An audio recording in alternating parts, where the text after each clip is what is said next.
भारत की किस्मत में ना 6050 लिख दिया गया है। जो चीजें माजी में हो गई हैं उनको भूला जाए और बेहतरी की तरफ जाया जाए। फिर अल्टीमेटली जो है इलेक्शन कमीशन ऑफ पाकिस्तान के कहने के ऊपर स्पीकर ने इजलास बुलाया। कहाँ कौन कौन से क्रिमिनल एक्टिविटीज हो रही हैं और कहाँ पे कौन सी अकरेंसेस हो रही हैं। मुजरिमों को फौरी तौर पर कैफरे किरदार तक पहुँचाया जाए। सब्र की, अज़्म की और हौसले की एक लंबी दास्तान है जो आप लोगों के टीवी पर देखी।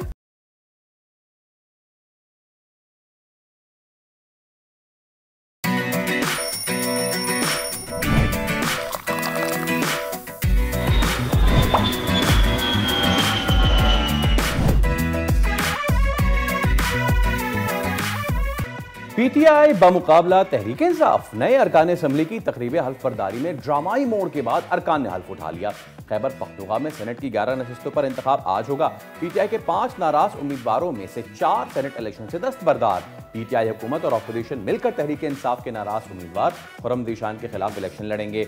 मुआहदे के तहत 6 नशिस्तें हुकूमत जबकि 5 अपोजिशन को मिलेंगी। भारत का खेल से खिलवाड़। वर्ल्ड चैंपियनशिप ऑफ लेजेंड्स में शाहिद आफरीदी की एंट्री से भारतीय खिलाड़ियों का मैदान में उतरने से इनकार। इंतजामिया ने पाक भारत टाकरा ही मंसूख कर दिया। भारतीय खिलाड़ियों के इनकार पर आफरीदी ने कहा, स्पोर्ट्स डिप्लोमेसी को सियासत की नजर न करें। एपी और पंजाब वाले हो जाए तैयार। मानसून बारिशों के चौथे स्पेल का हो रहा है आज से आगाज। रावलपिंडी, लाहौर, फैसलाबाद, गुजरांवाला, मुल्तान, बहावलपुर समेत बेशतर अजला में बारिशों, आंधी और सैलाबी सूरत हाल की पेश गोई। रवां सीजन में 123 अमवात, 462 जख्मी और 150 इमारतें मुतासर। कराची में बादलों के डेरे बरकरार। तुम लोग हमें गोली ही मार सकते हो। खातून का कत्ल से कब्ल कातिलों से मुकालमा। बलूचिस्तान में गैरत के नाम पर जोड़े का बहीमाना कत्ल। खातून और शौहर को नामालूम पहाड़ी इलाके में कत्ल किया गया।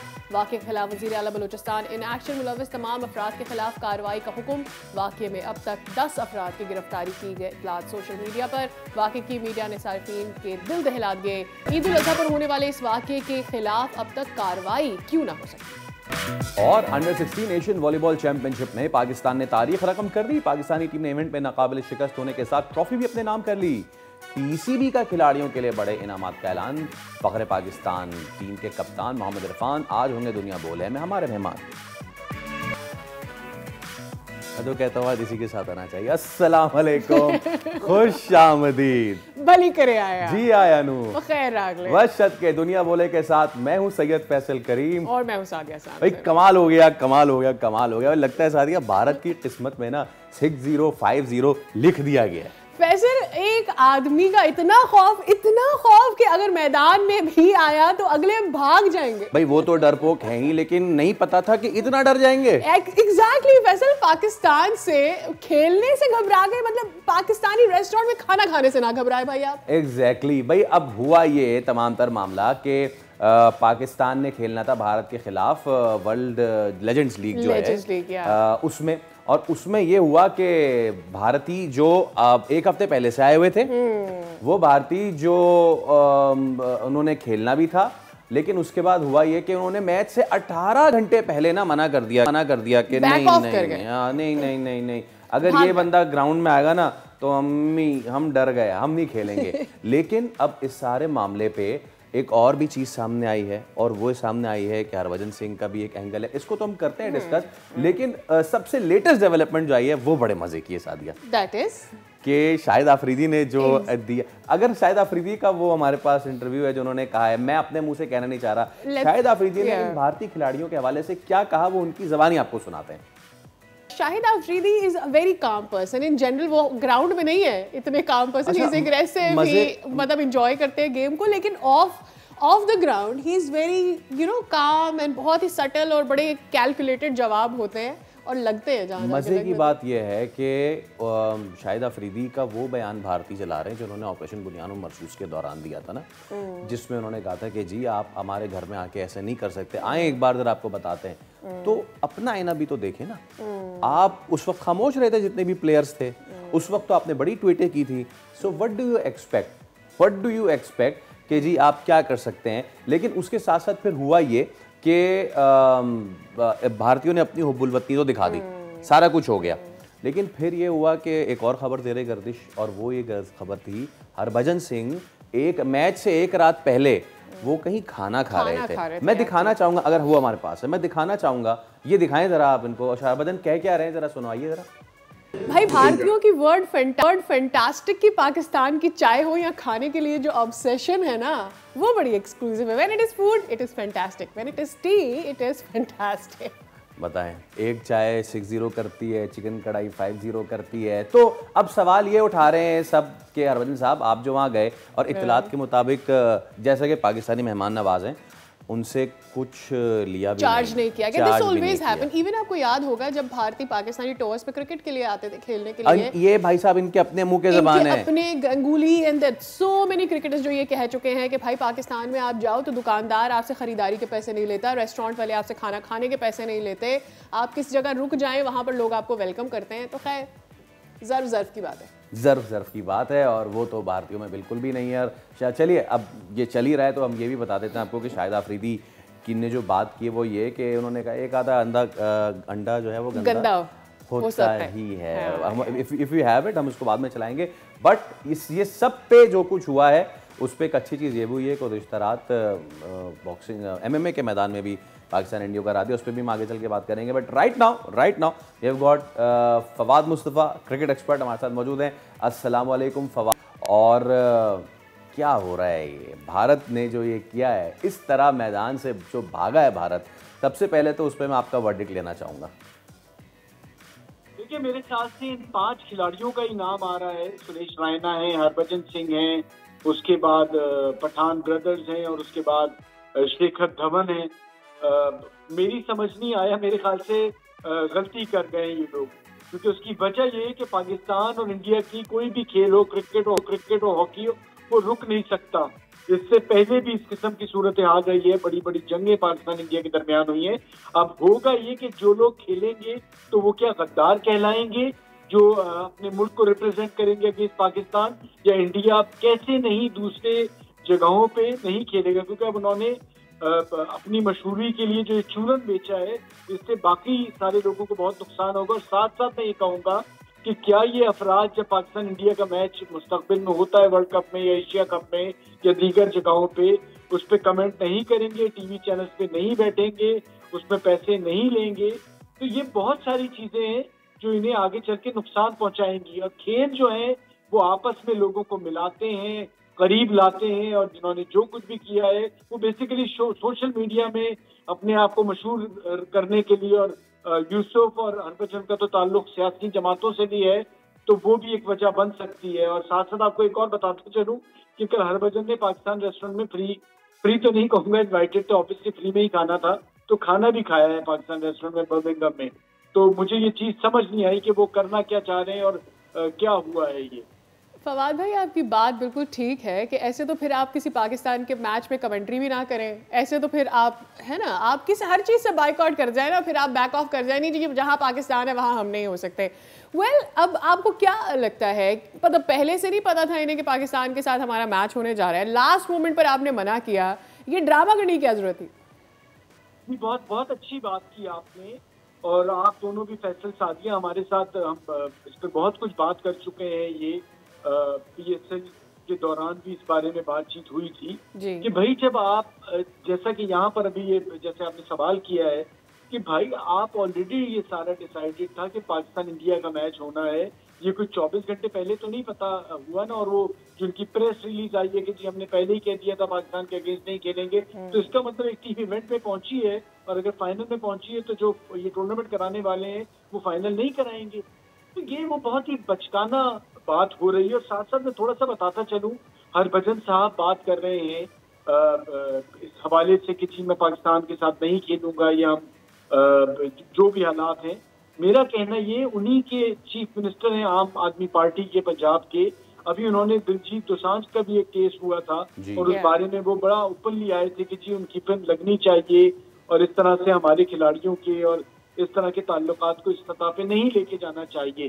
साथ साथ हमारे यूसुफ पठान साहब भी तृणमूल कांग्रेस पार्टी से इनका ताल्लुक है, और इनकी जनाब की सूरत हाल ये है कि अभी एक वक्त जो बना था, ये जो एक जंग की सूरत हाल या थोड़ी सी जंग हुई थी उसके बाद, उसमें इन्हें शामिल किया गया। तो इन्हीं की पार्टी की जो करता धरता है, उन्होंने ही इन्हें उस पार्टी उस वक्त का हिस्सा नहीं बनने दिया, क्योंकि उन्हें इनकी काबिलियत का पता था। तो ये बेसिकली सियासी स्टंट है अपने आप को मशहूर करने के लिए और सियासत में जगह बनाने के लिए। और इसका इन्होंने जो बाकी लोग हैं जो इन रिश्तों को, मोहब्बतों को और के साथ चाहते हैं कि ताल्लुकात बेहतर हो और जो चीजें माजी में हो गई हैं उनको भूला जाए और बेहतरी की तरफ जाया जाए, उनके लिए इन्होंने बहुत उनको नुकसान पहुंचाया है। देखिए, अब हो नहीं सकता कि पाकिस्तान इंडिया के जो है वो दीगर खेलों में आप के सामना ना करें। तो जो अफराद भी अब इंडिया की तरफ से पाकिस्तान के अगेंस्ट खेलेंगे, उन्होंने एक चीज तो जरूर कर दी कि उनकी हुब्बुल वतनी पे शक होगा, उन पे शक होगा कि वो क्या अपने मुल्क से मोहब्बत नहीं करते जो पाकिस्तान के अगेंस्ट खेल रहे हैं। तो बहुत ही गलत चीज रिवायत इन्होंने की है और अभी तो इसी इवेंट में पता चलेगा कि कहाँ तक ये रिवायत रहती है और या फिर दोबारा से कॉम्प्रोमाइज किया जाता है। फवाद भाई, इसमें एक ये चीज़, जैसा आपने भी हरभजन के मुफ्ती का जिक्र किया, जान जाए मुफ्ता ना जाए। हरभजन तो भड़के बहुत मारता है और उनकी बातें सुन के अब ये लग रहा है कि ये अब क्रिकेटर, एक्स क्रिकेटर नहीं रहे हैं, ये एम्बेसडर नहीं रहे हैं जेंटलमैन्स गेम के, ये इंतहा पसंदी का माउथ पीस बनते जा रहे हैं। ट्रू। अच्छा, जिस पार्टी से उनका ताल्लुक है हरभजन साहब का, तो वो भी गवर्नमेंट के मुखालिफ है और जो यूसुफ पठान है उनकी पार्टी भी जो है वो गवर्नमेंट के मुखालिफ पार्टी है। और वो पार्टियां हैं जिन्हें समझा ये जाता है कि ये ऐसी पार्टियां हैं कि जो जंगी जुनून और तासुब से दूर हैं, लेकिन वो इतनी ज्यादा नफरत फैल गई है कि उसमें ये लोग भी हिस्सा ले रहे हैं उसे बढ़ाने में। इरफान पठान साहब भी बात कर रहे हैं जिन्हें खुद IPL की कमेंट्री से हटा दिया गया था उनका, क्योंकि उन्हें वो बात करने का सलीका नहीं है और जिस तरह से वो बात करते हैं तासुब की खिलाड़ियों के हवाले से, तो उन्हें वहां से भी हटाया गया। तो इन लोगों की जो सेहत है उसके ऊपर भी बात होनी चाहिए। जो ज़हनी तौर पे मुझे लगता है कि इनके साथ इश्यूज हैं, मसाइल हैं, आजकल हम मेंटल हेल्थ पे बहुत बात करते हैं, तो ये उस जुमरे में भी मेरे ख्याल से ये लोग आते हैं जिनके कुछ मसाइल से दो चार है, वरना ऐसी हरकत कोई नॉर्मल आदमी करता नहीं है। अच्छा, और आखिर में हम पाकिस्तान बांग्लादेश पे तो बाद में बात करेंगे ही, बट उस पर भी अगर आप कुछ कहना चाहें तो कहते जाएं। देखिए, बैटिंग के हवाले से बात करूंगा मैं। बैटिंग में जो मसाइल है, पहला मैच है तो मेरे ख्याल से थोड़ी सी माफी भी दी जा सकती है। आगे क्या होगा कि हम तो लग रहा था कि जो हम तैयारी करके गए थे उससे छक्के मारने की गए थे। जो सिंगल डबल की हमने शायद तैयारी नहीं की, क्योंकि जब सिंगल डबल लेते थे रन आउट हो जाते थे, बाकी सब छक्के मार रहे थे। तो बांग्लादेश में इस किस्म की कंडीशन नहीं है। मैंने आपसे जब पहले भी हमने बात की थी, जब टीम अनाउंस हुई थी आपके प्रोग्राम में, तो मैंने कहा था मुझे बॉलिंग का प्रॉब्लम नहीं, मुझे मसाइल बैटिंग में लगेगी, क्योंकि ये वो बैटर्स हैं जिन्हें बारी करनी नहीं आती है, बड़ा तेज खेलते हैं, जहाँ बॉल बैट पे आता है तो बड़ा अच्छा खेलते हैं, जो हमने देखा भी था जब बांग्लादेश पाकिस्तान में खेलने आई थी। और बांग्लादेश में इन्हें मसाइल होंगे, वहाँ थोड़ा देख के खेलना होगा। हर बॉल पे आप छक्के नहीं मार सकते। तो मेरे ख्याल से बहुत ज्यादा हमने छक्के चौके की प्रैक्टिस कर ली और शायद सिंगल डबल को हमने उतना सोचा नहीं। लेकिन मुझे लगता है आने वाले मैचेस में हम बेहतर सोचेंगे, बेहतर प्लानिंग करेंगे। हर जगह 200 और हर विकेट 200 की नहीं होती, तो ये जरूर हमें आने वाले मैचों में देखना पड़ेगा। और अभी स्टार्ट है, लेट्स सी। Thank you. बहुत शुक्रिया फवाद भाई। डेफिनेटली हमें अपनी टीम को भी देखना होगा। And yes, you are right, you already said कि हम बैटिंग का आपको ज़्यादा शक पड़ रहा है, लेकिन आई स्टिल थिंक कि मुझे बड़ा अफसोस होता है कि हम हमेशा ही पाकिस्तान को हर फर्स्ट मैच में कहते हैं कि ज़रा चांस देना चाहिए। अभी रुक जाएं। देखिए, ये इसका मजाक किरकिरा ना करें टॉपिक है ना, आप कैसे इसका मजाक किरकिरा ना करें, करेंगे हम ये, ठीक है। इस पे ऐसा हो नहीं सकता कि हम, हाँ, लेकिन वो जो I will hold my emotions, yes, लेकिन जितने इमोशंस थे वो हमने आखिर में सिर्फ मैं ये कहना चाहूंगा कि जिस शाहिद आफरीदी के छक्के भारत नहीं भूला, मिसाइल जो अभी महीना 1.5 महीना पहले चले वो भी भारत नहीं भूला। तो बार बार इसी तरह से होता रहेगा अगर आप इसी तरीके से खेल के साथ या फिर किसी दूसरे मुल्क के साथ खिलवाड़ करने की कोशिश करेंगे। हम आगे इज्जत के साथ खिलवाड़ कर रहे हैं आप। This is happening exactly. और मुझे लगता है कि वो अपनी इज्जत बचाने के लिए उन्होंने ये सब किया है। कुछ दिनों में इकट्ठे तस्वीरें भी आ जाएंगी, ये आप देख लीजिएगा। आप ये आप लगा देखें, ये जो मैंने बात कह दी है ना, ये आप देखिए, ये रिकॉर्ड कर लीजिए, हम चलाएंगे। न लीजिए, आगे बढ़ते हैं। खैबर पख्तूनख्वा असम्बली की अब जरा बात कर लेते हैं। कुछ पॉलिटिकल मामलात भी बहुत गर्म है। 11 नशिस्तों पर होने इंतखाबात, इंतजामात इस पे मुकम्मल कर लिए गए हैं, लेकिन इसके पीछे क्या कुछ होता रहा, मुलाकातें होती रही, बातचीत होती रही, इस पे हम जरा गुफ्तगू कर लेते हैं। हमारे साथ हाफिज एहसान अहमद मौजूद हैं, लीगल एक्सपर्ट हैं आप। सर अस्सलाम वालेकुम और बहुत शुक्रिया आपका। खैबर पख्तूनख्वा में सेनेट की 11 नशिस्तों पर जो इंतखाबात होने चाह रहे हैं उस पर हमने आपसे बात भी करनी है। जो कुछ होता रहा है जी, नाराज़ हो गए अरकान और ये सारी चीज़ें हो गई, फिर मामला आगे पीछे कोर्ट में चला गया। मैं चाहूँगा इस पर सबसे पहले तो आप अपना टेक दीजिए, किस तरह देखते हैं इस मामले को आप? बिस्मिल्लाहिर्रहमानिर्रहीम, आपका शुक्रिया। ये जो कंट्रोवर्सी कॉन्स्टिट्यूशनल लीगल 8 फरवरी 2024 के इलेक्शन से गोइंग ऑन है और उसके अंदर ये इलेक्शन कमीशन ऑफ पाकिस्तान के अंदर पहले गई रिजर्व सीट्स के अंदर जिस तरह आपने देखा कि SIC ने अप्लाई किया और इलेक्शन कमीशन ऑफ पाकिस्तान ने उनका इस क्लेम पे जो है वो कॉन्स्टिट्यूशन के मुताबिक नहीं गिना और रिजेक्ट किया और उसके बाद मामला जो है वो पेशावर हाई कोर्ट के अंदर गया। पेशावर हाई कोर्ट के अंदर SIC का केस जो है वो सक्सीड नहीं हुआ और इस दौरान यही जो रिजर्व सीट्स के मेंबर्स से इन्होंने इलेक्शन कमीशन ऑफ पाकिस्तान का जो नोटिफिकेशन हुआ था कि इनका ओथ ले स्पीकर जो है उसकी कंप्लायंस के लिए पेशावर हाई कोर्ट के अंदर मामला लेके गए और पेशावर हाई कोर्ट ने डायरेक्शन इशू की कि स्पीकर जो है इनका ओथ ले। उसके बाद जो है मामला सुप्रीम कोर्ट में चला गया। इलेक्शन कमीशन ऑफ पाकिस्तान का जो नोटिफिकेशन था वो सस्पेंड कर दिया गया। फिर 12 जुलाई की जजमेंट आई और फिर 27 जून 2025 की जजमेंट आई जिसके अंदर जो है SIC और PTI दोनों के क्लेम्स को रिजेक्ट किया गया और इलेक्शन कमीशन ऑफ पाकिस्तान को ये डायरेक्शन दी गई कि आप कॉन्स्टिट्यूशन के मुताबिक जो है वो आगे बढ़े। और उसी पे इलेक्शन कमीशन ऑफ पाकिस्तान ने लेटर्स डाले, पहले स्पीकर को लेटर डाला, प्रोविंशियल गवर्नमेंट को लेटर डाला, 7 इलेक्शन शेड्यूल की अनाउंस की 4 जुलाई को और जिसकी आज 21 जुलाई को डेट है।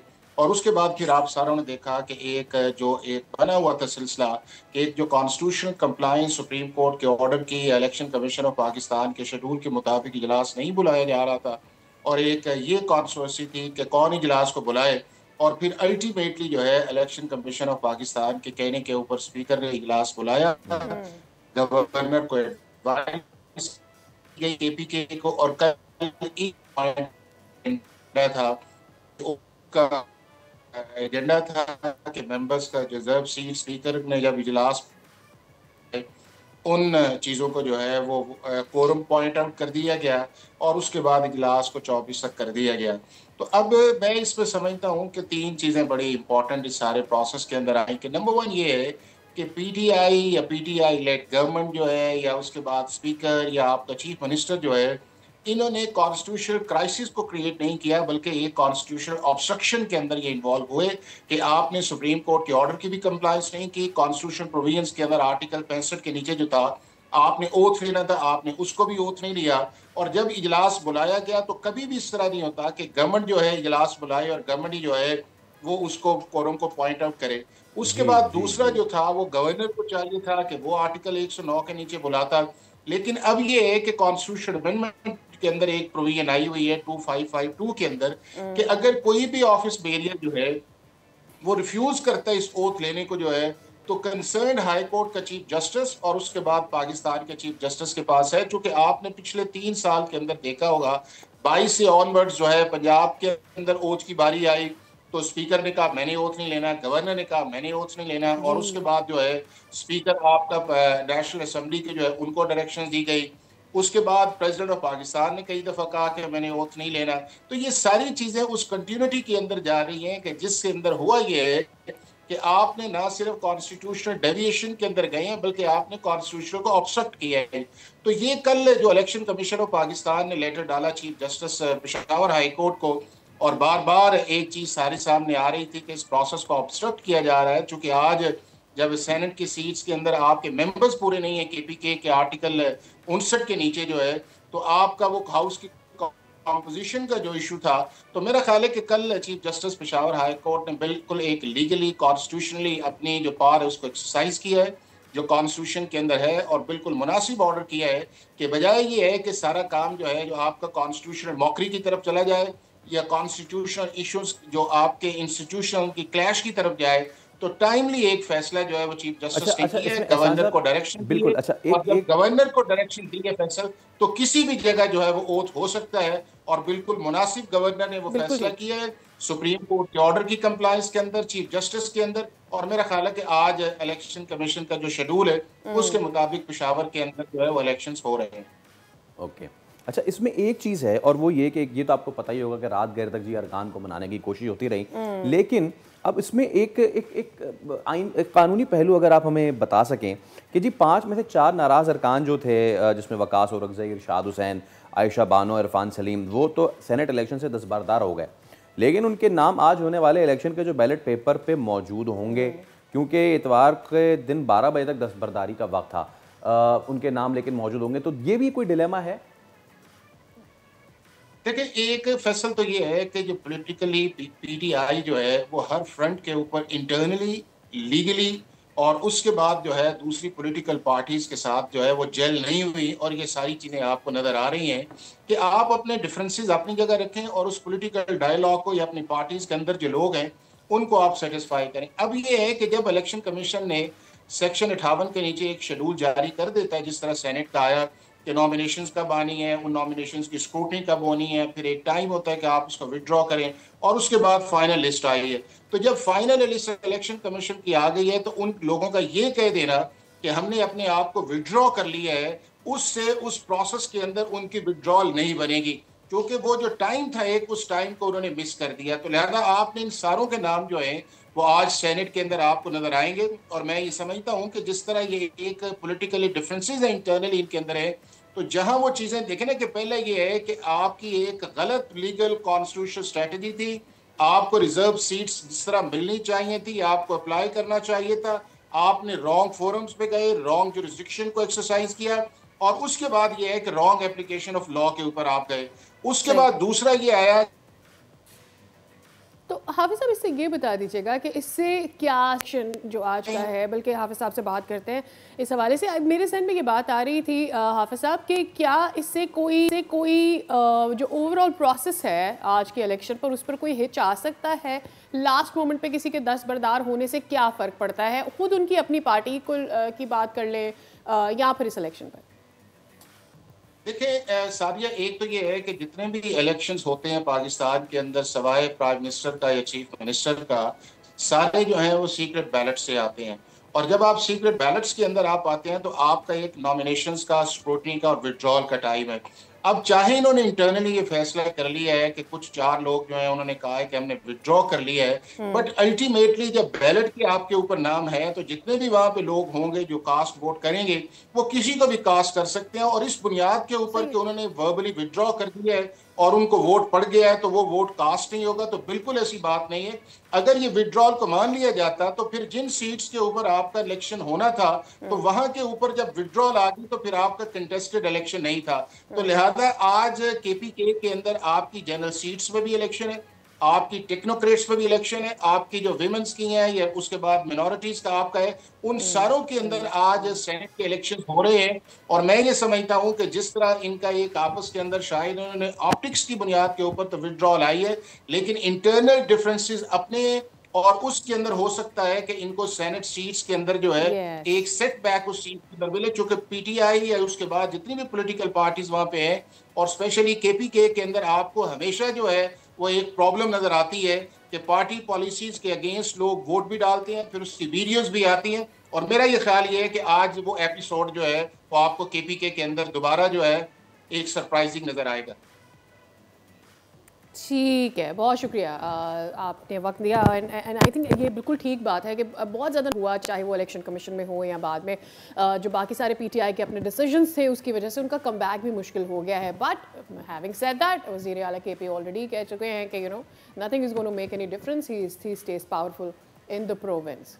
एब्सोल्युटली। अच्छा, इसमें हो ये रहा है कि जो तनाज़ा है कहा यह जा रहा है कि जी उसको शायद पीटीआई की क़यादत ने हल कर लिया है, और इस पर अली अमीन गंडापुर जो हैं वो भी बहुत कॉन्फिडेंट हैं, बट यू नेवर नो जब बैलेट का टाइम आता है और जब डब्बे में डलता है और उसके बाद जब चीज़ें सामने आती हैं, तो इस हवाले से अब मज़ीद बात कर लेते हैं। हमारे साथ सीनियर तजज़ेकार एहतशाम उल हक साहब मौजूद हैं। एहतशाम साहब, गुड मॉर्निंग सर। सुबह तो नहीं, रात से ही तूफ़ान उठ रहा है, बल्कि रात से ही नहीं, कई दिनों से तूफ़ान उठ रहा है। रात गए तक नाराज़ कारकुनों को मनाने की कोशिशें की जाती रही। खबर तो ये कि वकास औरंगज़ई साहब जो हैं वो मान गए हैं। क्या खबरें सर आपके पास, क्या होने जा रहा है आज? देखिए लेटेस्ट तो ये है कि जो मेरा ख्याल है गंडापुर साहब ने एक बहुत बड़ा एफर्ट किया था और वो बड़ी ज़बरदस्त तरीके से कामयाब रहे थे कि ओपोजिशन को साथ लेके चलें और इसमें बैरिस्टर गौर ने भी इस पर बड़ा काम किया था। और फिर जिस तरीके से सारे ओपोजिशन के लोगों के साथ बिठा के तय किया गया कि जी इलेक्शन बिला मुकाबला करवाएंगे और अपनी पार्टी के लोगों को बैरस करेंगे, चाहे डाला जेल में बैठा हुआ शख्स भी जो है ना उसको गुस्सा है, हम ये काम करके दिखाएंगे। तो वो उन्होंने कर लिया। वो 11 सीटों पे मामला तय हो गया कि जी 6 मिलेंगी सीटें बड़ी पार्टी को, पीटीआई को, बाकी तकसीम हो जाएंगी, 2 पीपल्स पार्टी को, 2 पीटीआई को और 1 जेयूआई को।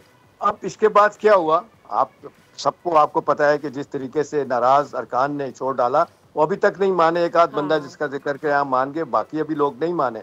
अब अहम सवाल ये है कि जिस तरीके से कल आपने देखा इजलास ही होने दिया गया, फिर किस तरीके से जाके ओपोजिशन लोग चले गए हाई कोर्ट में, वहाँ से हुक्म दिया गया कि जी मखसूस रिश्तों वालों का आप हल्फ जो है ना गवर्नर हाउस में ले लें। तो ये एक बहुत बड़ी उस लिहाज से सेटबैक था। एक तरफ चीफ मिनिस्टर साहब ये चाह रहे हैं कि जी बिला मुकाबला सेनेट के इलेक्शन हो जाए, दूसरी तरफ ये भी चाह रहे हैं कि जी ये लोग अपना हल्फ ना उठा सकें।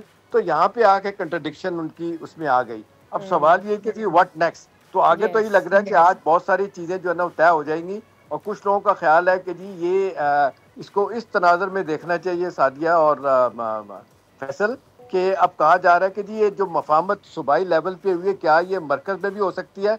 अब कुछ लोग लगे हुए हैं, ये तो चले ये मामला हल हो जाएगा, आगे क्या है। खबर यह है कि अभी कोशिशें ये हो रही हैं कि टेम किया जाए किसी तरीके से बानी पीटीआई को, और सबसे पहले एक बात उनको मनवाने की कोशिश की जा रही है कि जी ये सोशल मीडिया को रुकवा दें। अगर आप चाहते हैं कि आपकी बड़े लोगों से सुलह हो जाए एस्टैब्लिशमेंट से, और ये जो बंदे 2 बैठे हैं जिब्रान इलियास और शहबाज गिल, इन्होंने बेड़ा डुबोया आपका भी मुल्क का, इनका ये मुंह बंद करेंगे। और इनके साथ जो बाकी लोग गाली गलौज कर रहे हैं, जब तक ये बंद नहीं करेंगे आपके लिए कोई वो जिसको कहते हैं किसी किस्म का रिलीफ नहीं होगा। और जिस तरह आपने देखा, आपको लगता है वैसे ये बात जो आप कर रहे हैं इसको कंटिन्यू कीजिएगा बिकॉज आप इंपॉर्टेंट बात करें, लेकिन मेरे जहन में ये बात सवाल आ रहा था कि ये पॉसिबल भी है, मतलब शहबाज गिल अब हाथ में हैं अपने खुद पीटीआई के, और जो छोड़ दिए गए हैं लोग जिनको खुलेआम आज़ादी दे दी गई थी कि जो बोलना है बोलते रहो, उनको कहाँ से काबू करना है पीटीआई ने? देखें कोई भी नहीं है सादिया, ये 1 सेकंड का काम है, एक इशारा करने की बात है बानी पीटीआई का। आपको याद है कि बानी पीटीआई साहब तो बबांगे दौल अपने प्रेसिडेंट बैरिस्टर गौर को एम्बैरस कर चुके हैं। जब आपने कहा कि 2 इश्यूज के ऊपर ख़ास तौर पे जो बात की गई थी, उन्होंने मशरिकी पाकिस्तान के हवाले से बात की थी, उसके बाद अपना बैरिस्टर गौर ने कहा था कि ये बात नहीं कही, ये सोशल मीडिया पे उड़ाई गई है। और उसके बाद आपने देखा कि फिर इमरान खान साहब ने जेल से कहा नहीं, ये सोशल मीडिया पे जो हो रहा है मेरी मर्जी से हो रहा है। तो नतीजतन बात यह है कि वो एक इशारा करेंगे तो ये मामला जो है ना वो ठीक हो सकता है। लेकिन सवाल यही है को आज कुछ फैसला करते हैं, अगले दिन कुछ और कर लेते हैं। हलीमा बीबी से कुछ करवाते हैं, बाकी जो लोग जाते हैं उनसे कुछ करवाते हैं। तो जिसको कहते हैं क्लैरिटी उनके पार्ट पे नहीं है। ये तो चले ये मरला हल हो जाएगा, लेकिन अब पार्टी के अंदर इख्तलाफ जो बड़ा है ना, वो खबर ये है कि पॉलिटिकल कमेटी और कोर कमेटी आपस में लड़ पड़े हैं। अब इनको समझ नहीं आ रही कि क्या किया जाए। कुछ लोग कहते हैं कि जी मैं ये करके आया हूँ। असल बात यह है कि इसमें एक बंदा सबसे ज्यादा मर्द हुआ है ना, वो बैरिस्टर सैफ है। देखें आपको याद होगा बैरिस्टर सैफ ने जिस तरीके से ये 6 लोगों का नाम दिया था कि जी जो सेनेट के इनको टिकट मिलने चाहिए, उसके बाद 5 लोगों ने मीटिंग की थी, इनको केपी हाउस में बुलाया, वो नहीं गए, बाद में गए, जिसमें हलीमा बीबी है, बैरिस्टर सलमान भी है, उसका अपना क्या कहते हैं अपना ये शेख अकरम साहब भी हैं। तो वहाँ पे उनको बुलाया गया, वो नहीं गए। उन्होंने कहा कि मैं किसी का मुंशी और अर्दली नहीं हूँ। मुझे तो लग रहा है कि बैरिस्टर साहब का जो स्किल सेट है वो सैबोटाज हो गया है इस सारे प्रोसेस में। देखें इस हद तक तो कहा जा सकता है कि जी कुछ बातों में चीज़ें मेरा ख्याल है कॉम्प्रोमाइजिंग पोजीशन में गई हैं, लेकिन एक बात है, वो असल बात है सादिया कि अब इस वक्त वो इमर्ज हुआ है go between the PTI chief and establishment. अब वो उसका ये कहना है कि जी मैं कुछ चीज़ें ठीक करवा सकता हूँ, प्रोवाइडेड यही खबरें हैं कि कुछ लोगों के मुंह बंद करवाएं आप। और इसमें बैरिस्टर साहब भी उनका साथ दे रहे हैं और इसी तरह से 1-2 और लोग भी हैं, लेकिन ज़्यादातर लोग जो है ना वो कहते हैं नहीं जी ये तो अब जलसा जुलूस जो करना है हमने 1 तारीख से 5 तारीख तक जो पीक पे लेके जानी है तारीख, वो उसमें शामिल होंगे। लेकिन अब आप देख लें कि जिस तरीके से केपी के अंदर ही खबरें आना शुरू हो गई हैं कि जी लोग तैयार नहीं है। पंजाब से तैयार करने की कोशिश की गई, जिस तरीके से आपने देखा वहाँ पे लड़ाई शुरू हो गई है पंजाब में, और आलिया हमजा के साथ जो लड़ाई शुरू हुई उनको एम्बैरस किया गया सलमान अकरम रजा की तरफ से। अगले दिन डांट पड़ी बानी पीटीआई से, तो उन्होंने कहा ये तो मेरी बहन है, ऐसी कोई बात नहीं है। असल बात यह है कि इनको लग रहा था कि जी पंजाब से इस दफ़ा मूवमेंट चलाएंगे, वहाँ से नहीं चल रही, तहरीक बन नहीं रही, ऊपर से ये क्राइसिस आ गया अपना इलेक्शन वाला। तो ये सारी सिचुएशन को देखते हुए ये बड़ा आसानी के साथ आप ये कंक्लूड कर सकते हैं all is not well in the PTI, और ये मरहला हल हो जाएगा। सेनेट के टिकट भी ले लिए जाएंगे और बिला मुकाबला जो इलेक्शन कराने का फैसला किया गया यही जो होगा अपना इसको माना जाएगा। और दूसरी बात और आखिरी बात ये कि जो लोग नाराज हो गए एक वीक अभी तक वो फैसला वो मानने के लिए तैयार नहीं है। वो ये कह रहे हैं कि जी ये पार्टी के अंदर ये कैसे अपने तौर पे कर दिया आपने, पुराने लोगों को भूल के आप नए लोगों को आपने टिकट दिए। तो मिर्जा अफरीदी वही लोग हैं जिनको पानी पीटीआई ने निकाला था, उसके बाद से उन्होंने आपने उसको टिकट दे दिया, वो पीएमएल में चले गए थे। ये पैसे की गेम हो रही है सिर्फ तरफ। और आखिरी बात ये है कि 35 से 40 करोड़ रुपया जो है ना वो आदमी खरीदने पे लगा है। ये मैं आपको बता दूं ये जबरदस्त किस्म की हॉर्स ट्रेडिंग हुई है, वरना तो ये Coming from PTI, ये sir always against horse trading, ये तो सबसे अहम बात है। तो बहुत शुक्रिया थे हमारे साथ मौजूद थे। तो चलिए अब हम एक ब्रेक ले लेते हैं। ब्रेक के उस पार जब हम हाजिर होंगे तो एक ऐसी खबर कि जिसको कहते हुए, पढ़ते हुए, बताते हुए भी बहुत तकलीफ होगी, जो वाक़या हुआ बलूचिस्तान में, उसके कुछ पहलू हैं जिन पर नज़र डालना बहुत ज़रूरी है। एक ब्रेक ले और उसके बाद हाजिर होंगे इस तरह।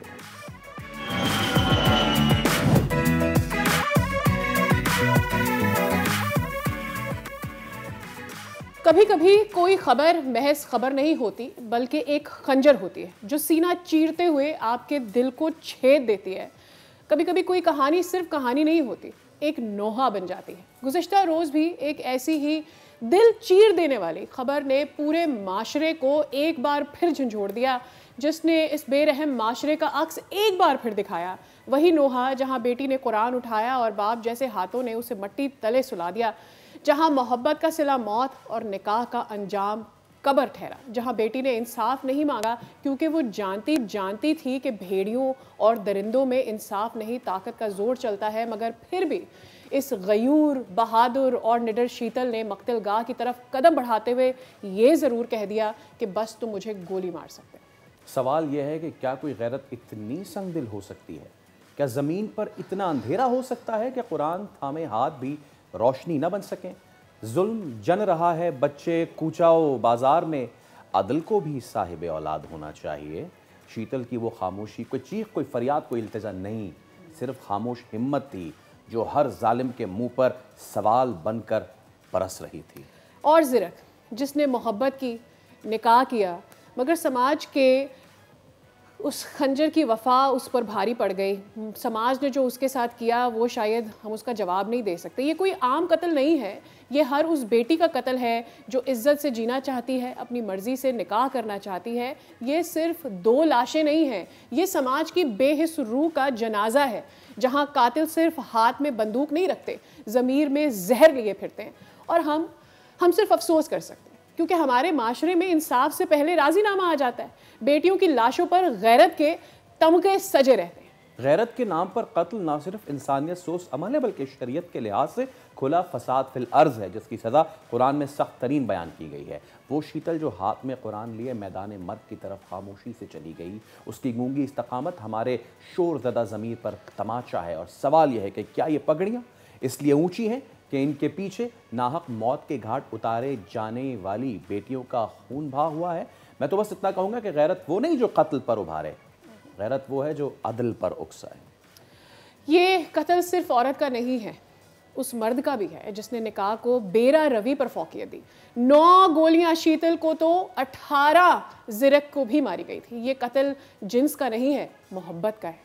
ये जो शीतल अपनी मौत की तरफ चलती जा रही थी, एक पल को उसने अपने दोनों हाथों से अपना चेहरा ढांपा था और शायद आखिरी बातें जो उसने अपने आप से और इस दुनिया से कही थी वो ये कि पत्थरों आज मेरे सर पे बरसते क्यों हो, मैंने तुमको भी अभी अपना खुदा रखा है, संग हर शख्स ने हाथों में उठा रखा है। इस लंबी तमहीद का मकसद सिर्फ ये था कि बार बार इस तरह के वाक़यात कानून पे सवाल उठाता है। तो माहिर कानून बैरिस्टर वक़ास अब्रेज़ जो हैं। वक़ास अस्सलाम वालेकुम और बहुत शुक्रिया। वक़ास, महीना 1.5 महीना पहले ये वाक़या हुआ है और किसी को कुछ पता नहीं चला, ऐसा हो सकता है? फैसल, सबसे पहले तो मैं कहूँगा कि बेदम हुए बेमार दुआ क्यों नहीं देते, तुम अच्छे मसीहा हो शफा क्यों नहीं देते, और मिट जाएगी महलूक तो तब इंसाफ करोगे, मुनसिफ हो अब तो हशर उठा क्यों नहीं देते। सबसे पहले इस कातिलाना, बागियाना, मुजरिमाना और फासिकाना इक़दाम की जितनी भी मजम्मत की जाए कम, और मजम्मत के साथ साथ कानूनी तौर पर, आइनी तौर पर इसकी जितनी भी मरम्मत की जाए वो भी कम है। स्पेसिफिकली आपने जिस चीज़ की तरफ इशारा किया कि ईद से पहले का ये इंसिडेंट था, कल गुज़िश्ता रोज़ हमने ये देखा कि मीडिया ने, सोशल मीडिया के ऊपर ये वीडियो आती है और फिर जंगल में आग की तरह ये सारी चीज़ें फैल दी, और फिर हमारा ज़मीर जो है वो जागता है, फिर बलूचिस्तान की हुकूमत का, उनकी इंटीरियर मिनिस्ट्री का ज़मीर जागता है, वहाँ की जो लॉ इन्फोर्समेंट एजेंसीज़ हैं उनका ज़मीर जागता है। लेकिन इससे पहले भी बहुत से ऐसे वाक़यात, हादसा, सानेहात रूनुमा होते हैं थ्रू आउट द ईयर, ख़ास तौर पे इन इलाकों के अंदर जहाँ पे जिरगा सिस्टम है, जहाँ पे ट्राइब्स हैं, और रसूम रिवाजात की बुनियाद पे इन मासूम बच्चियों को इनका गले घोंट दिए जाते हैं, इनकी ख्वाहिशात का कत्ल कर दिया जाता है। ये कोई एक केस नहीं है ये शीतल का, बल्कि आप थ्रू आउट ईयर HRCP की रिपोर्ट को, जो ह्यूमन राइट ऑर्गेनाइजेशन जो पाकिस्तान के अंदर जिस तरीके से काम कर रही हैं, आप गुज़िश्ता साल की बलूचिस्तान के हवाले से रिपोर्ट उठाकर देखें, 200 से ज़्यादा बच्चियों को ऑनर क्राइम्स के नाम पे कत्ल कर दिया गया या उनकी ख्वाहिशात का गला घोंट दिया गया।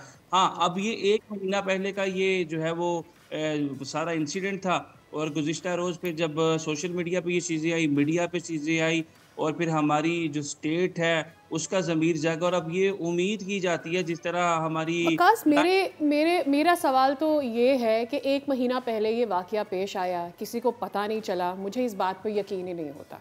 सोशल मीडिया पर शोर मचते ही 10 लोग गिरफ्तार हो जाते हैं। क्या पहले से वो लोग आइडेंटिफाइड थे? क्या फोर्सेस को पता था कि यहाँ पर ये वाक़या हुआ है और इसमें कौन कौन इन्वॉल्व है?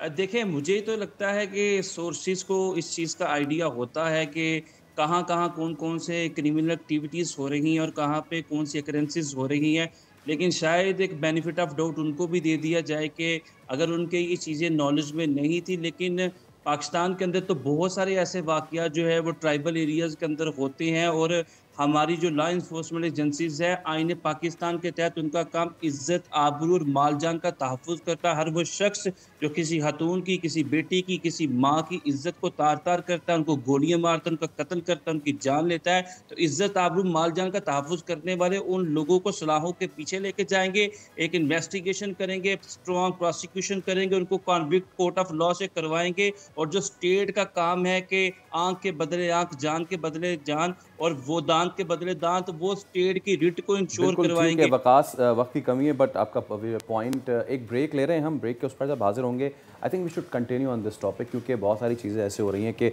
इसको जोड़ा जा रहा है इस्लामी रवायात के साथ ना, इस पर बात करना बहुत ज़रूरी है। एक ब्रेक ले, उसके बाद हाजिर होंगे। स्टे विद अस।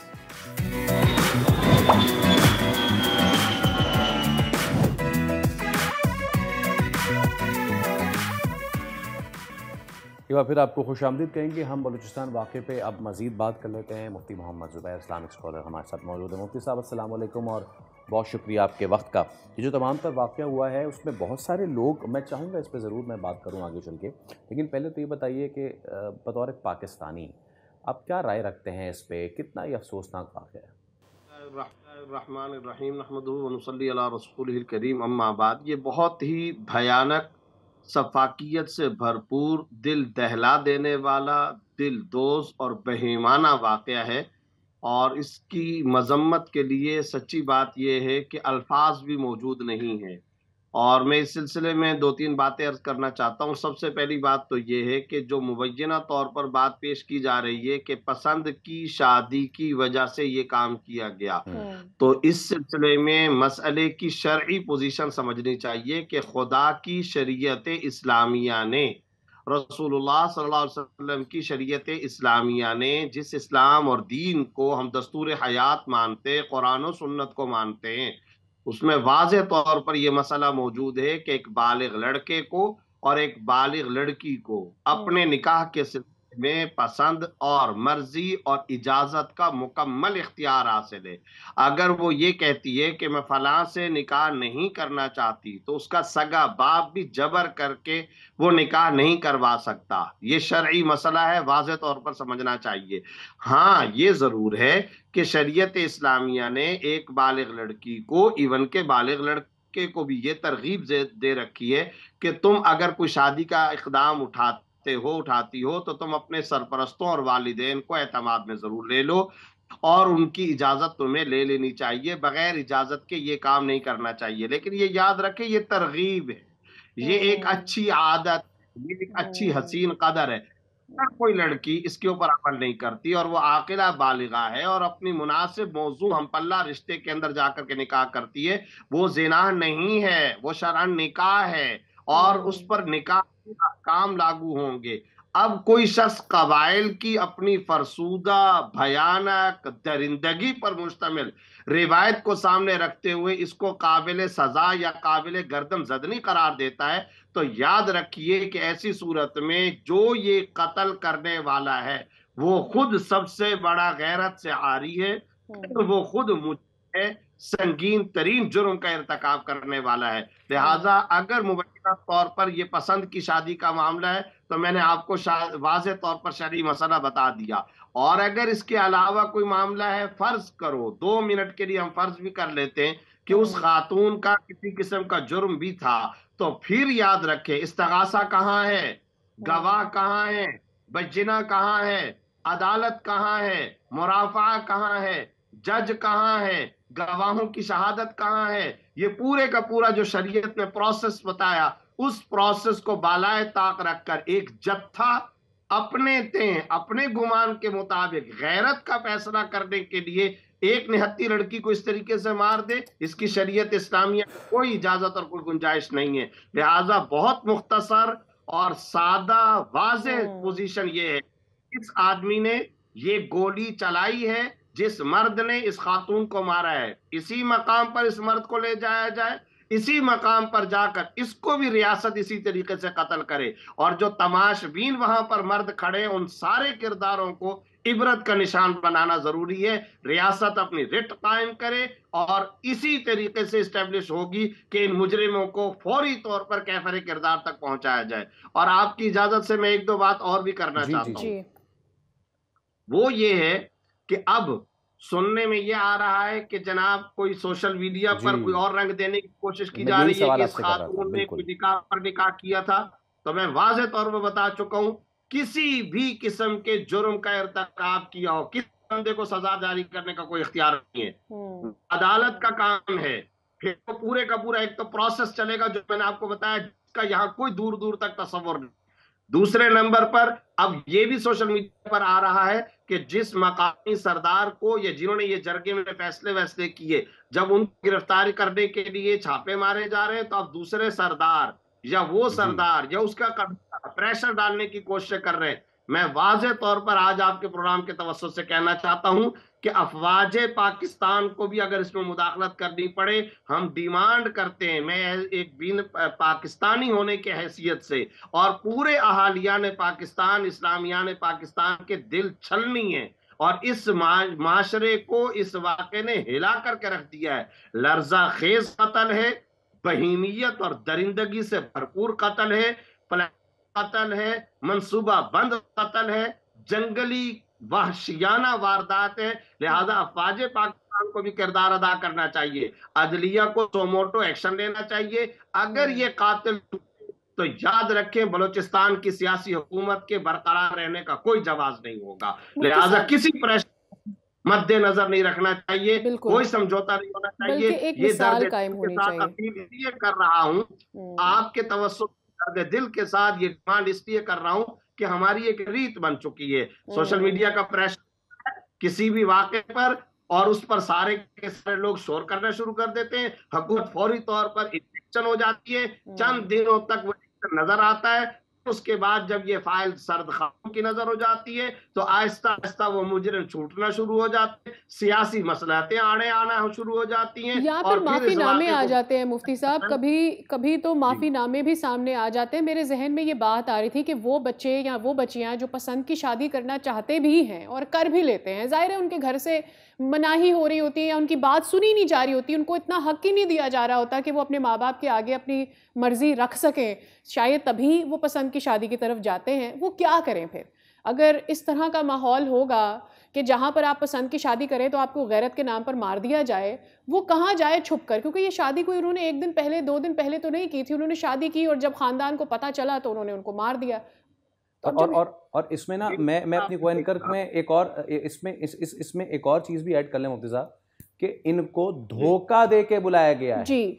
इनको धोखा दे के दावत के नाम पे बुलाया गया, फिर इस बच्ची ने, इस खातून ने कुरान पे हल्फ लिया कि आप हमारे साथ कुछ गलत नहीं करेंगे और कुरान लेके ये उतरी गाड़ी से, जिसके बाद उससे ले लिया गया कुरान।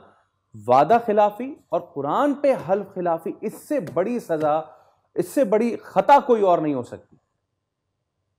भाई मैं तो आपसे यह अर्ज कर रहा हूं कि वादा पूरा करना ये तो फिर भी एक अखलाकियात का हिस्सा है, लेकिन इन्होंने उससे बढ़कर जिस जुर्म का इर्तिकाब किया है इसका अखलाकियात से, दीन और शरीयत से, इस्लाम से, हत्ता के इंसानियत से दूर दूर का वास्ता नहीं है। ऐसे लोगों का वाज़ेह तौर पर शरई इलाज ये है, रियासती इलाज ये है, दीनी इलाज ये है कि इनको भी इसी तरीके से कड़ी सजा दी जाए ताकि इस तरह की जहनियत और माइंडसेट के जो लोग हैं वो इबरत पकड़े, और ये जरूरी है। इसीलिए मैं बार बार अर्ज कर रहा हूं कि मुजरिमों को कैफरे किरदार तक पहुंचाया जाए। जहां तक बहन का ये सवाल है कि जो मर्द और औरत पसंद की शादी करना चाहते हैं उनकी बात नहीं सुनी जाती, याद रखे एजुकेट करने की जरूरत है। मैंने जैसे कि शुरू गुफ्तगू के अंदर ये कहा कि शरीयत इस्लामिया ने बालिग लड़की को, बालिग लड़के को अपनी पसंद और अपनी मर्जी बताने का और निकाह में अपनी इजाजत का शरीयत ने इख्तियार दिया है, राइट दिया है। रसूलुल्लाह सल्लल्लाहु अलैहि वसल्लम से बढ़कर इस दुनिया में कौन सी हस्ती हो सकते हैं। आप सल्लल्लाहु अलैहि वसल्लम ने हजरत फातिमा ज़हरा सलामुल्लाह अलैहा से बाकायदा पूछा। इसी तरीके से सहाबा सहाबियात तमाम की किताबें भरी हुई हैं कि उनसे पूछा गया ये शरीयत इस्लामिया का मसला है। गैरत वो गैरत होती है जिसको इस्लाम गैरत करार दे, हया वो हया होती है जिसको इस्लाम हया करार दे, और जो अपने ते खुद साख्ता फरसूदा इस तरह की बहीमियत वाली रस्म होती है वो बेगैरती हो सकती है, बेहयाई हो सकती है, गद्दारी हो सकती है, वो किसी तरह से भी अच्छी कदर नहीं कहलाई जा सकती, वो गैरत नहीं कहलाई जा सकती। हाँ, ये तरगीब हम जरूर देंगे ताकि कोई गलत मफहूम भी ना ले कि भाई अगर कोई बालिगा लड़की है वो अगर कहीं शादी करना चाहती है वो अपनी माँ को अपनी मर्जी बताए, अपने वालिद को मर्जी बताए, बाकायदा वो अपने वालिदैन के सामने इसरार कर सकती है, लेकिन उसको अज खुद भाग कर शादी नहीं करनी चाहिए। मगर अगर वो कर ले, ये एक तरगीब है, मैं बार बार अर्ज कर रहा हूँ, ये मुस्तहसन है अच्छी शरीफजादी लड़कियों के लिए। शरीयत की तालीम और तलकीन ये है कि वो अपने वालिदैन और सरपरस्तों को बाकायदा एतमाद में लेकर के ये कदम उठाते। लेकिन अगर कोई कदम ना भी इस तरह से, अगर वो इस तरह एतमाद में ना ले और अज खुद जा करके शादी कर ले तो भाई उसने जिना नहीं किया, उसने निकाह किया है। ज्यादा से ज्यादा आप कह सकते हैं कि उसने अच्छा अंदाज इख्तियार नहीं किया, लेकिन आप उसको ज्यादा से ज्यादा डांट डपट, मगर ये कि उसको काबिले गर्दन जदनी करार दे दिया जाए, ये कहीं भी नहीं है। बिल्कुल ठीक है, बिल्कुल ठीक है मुफ्ती साहब, जान से मार दिया जाए, इसका इस्लाम और शरीयत। हाँ, जान किसी के लेना किसी का हक नहीं है। बहुत शुक्रिया, आप इस बहुत अहम मामले पे गुफ्तगू कर रहे थे और बहुत ही दिल गिरफ्तार ये बात है। और साथ ही साथ सादिया, अगेन सवाल यही है जो आपने भी बार बार उठाया कि अगर कोई लड़की इस तरह करती है, सिर्फ अभी तो हम सिर्फ ये सोच रहे हैं ना कि जी लड़का हाँ, इसमें तो पूरी डिस्कशन ये भी है कि उस लड़के ने भी शादी की है ना और एक दूसरे को समझते हुए की है। हमारे यहाँ जो आज़ादी की हम बात करते हैं या किसी बालिग शख्स या औरत को ये कह देना कि जी वो अपनी मर्जी की शादी करे, उसमें दोनों सतह पर बहुत सारी पाबंदियां हैं और बहुत सारी मुश्किलात हैं। तो दोनों ही जो शादी करना चाहते हैं वो अगर शादी कर भी लें, अगर उनको खौफ होगा तभी उन्होंने घर पे नहीं बताया, और अगर वो कर भी लें तो वो कहाँ जाएं? जिस तरह से इनको धोखे से बुलाकर मार दिया गया, कुरान हाथ पे रखकर मार दिया गया। मेरे ख्याल से अब टाइम इज कि हम ये फैसला कर लें कि ये जिरगा ज़्यादा अहम है या पाकिस्तान का कानून ज़्यादा अहम है, और या फिर वो लोग, वो औरतें, वो मर्द ज़्यादा अहम हैं जो आपके सिटीजन हैं, जो जीते जागते हैं, जो सांस लेते हैं, जो आपके इसी माशरे में जिंदा हैं, जिनको आपके कानून ने तहफ़्फ़ुज़ दिया है, किसी जिरगे ने नहीं दिया है। हम ब्रेक पे जा रहे हैं, लेकिन ब्रेक पे जाने से पहले हम आपको एक वीडियो दिखाना चाहते हैं। बताना ये चाहते हैं कि हम इस माशरे का ख्वाब देखते हैं।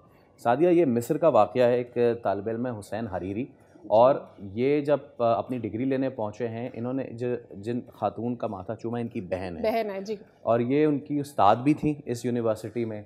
हम इस तरह का माशरा देखना चाहते हैं जहाँ ख़वातीन को एम्पावर किया जाए, ख़वातीन उस्ताद बने, अपने भाई को पढ़ाए, और वो भाई ये ना समझे कि बहन होते हुए ये मेरी सरबराह कैसे हो सकती है। वो भाई स्टेज पे आए, इस चीज़ का एतराफ़ करे कि औरत ज़ात ने मुझे पढ़ाया, मेरी बहन ने पढ़ाया, और उसका माथा चूमे।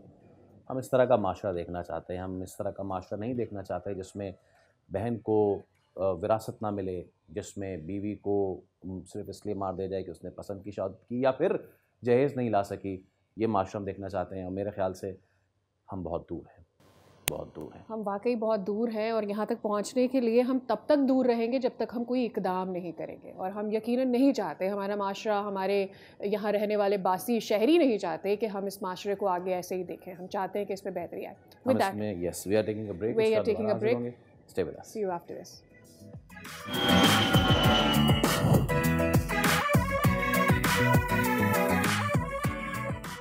Welcome back. खेल के मैदान से अच्छी खबर, अंडर 16 एशियन वॉलीबॉल चैंपियनशिप में पाकिस्तान ने तारीख रकम की है। पूरे टूर्नामेंट में कोई मैच नहीं हारे, और जब पूरे टूर्नामेंट में मैच नहीं हारेंगे तो फिर फाइनल कैसे हारेंगे। पाकिस्तान ने सनसनीखेज फाइनल में ईरान को 3-2 से शिकस्त दी है। हमारे साथ जो कौमी वॉलीबॉल टीम के कप्तान है मोहम्मद इरफान, और उनके साथ हेड कोच किफ़ायतुल्लाह मौजूद हैं। एग्जैक्टली। अस्सलाम वालेकुम Kifayatullah sahab, very good morning to you. और बहुत बहुत सबसे पहले तो मुबारकबाद कबूल कीजिए कि जिस तरह से आप पूरे टूर्नामेंट में अनबीटन रहे और फिर फाइनल में आपने ईरान को हराया। अभी जस्ट वॉक अस थ्रू, आप लोगों की कैसी रही है ये जर्नी? वालेकुम सलाम जी, थैंक यू वेरी मच, और क्या आपने हमें मौका दिया अपने चैनल पे बोलने का। ये एक बड़ी स्ट्रगल थी, एक कोशिश थी, और एक टारगेट था जो अब यहाँ से जब हमने कैंप शुरू किया तब लेकर चले थे। और इसमें काफ़ी नामसदा हालात भी रहे, और उसमें उतराव चढ़ाव भी रहा, मामला कुछ अच्छे भी थे, कुछ बुरे भी थे, लेकिन हमने अपने बच्चों का हौसला नहीं टूटने दिया। और हमने इस बच्चों को सिर्फ और सिर्फ एक चीज़, पाकिस्तान की इज्जत और पाकिस्तान का झंडा, इन दो चीज़ों पे फोकस किया। और हमने जो टारगेट था हमारा गोल्ड का, और हमने उन बच्चों को उसी के ख्वाब दिखाए। और आज अल्लाह का शुक्र है कि हम उस जो हमारा जो टारगेट था हम उसको पूरा करने में कामयाब हुए। किफ़ायत साहब, कौन कौन सी टीम्स को हराया आपने, ज़रा बताइए। स्टार्ट में जाते ही हमारा मैच एशिया की स्ट्रॉन्गेस्ट टीम थी के साथ हुआ, और जब बच्चों ने उसका प्रेशर नहीं लिया और उनको 3-0 से बीट किया, तो उसके बाद बच्चों के हौसले और बुलंद हो गए, और हमें भी कुछ महसूस होने लगा कि अब इंशाल्लाह ताला हम अपने टारगेट को अचीव कर सकते हैं। कोरिया को हराने के बाद हमने 3-0 सऊदीया को हराया, 3-0 हमने ताइवान को हराया, 3-0 हमने इंडोनेशिया को हराया। फिर हमारा मैच डिफेंडिंग चैंपियन ईरान के साथ आया, पूल मैच था, उसमें हमने उनको 3-1 से बीट किया। उनको बीट करने के बाद हमारा सेमीफाइनल जो था वो हमारे रवायती हरीफ जो था इंडिया, उसके साथ आया।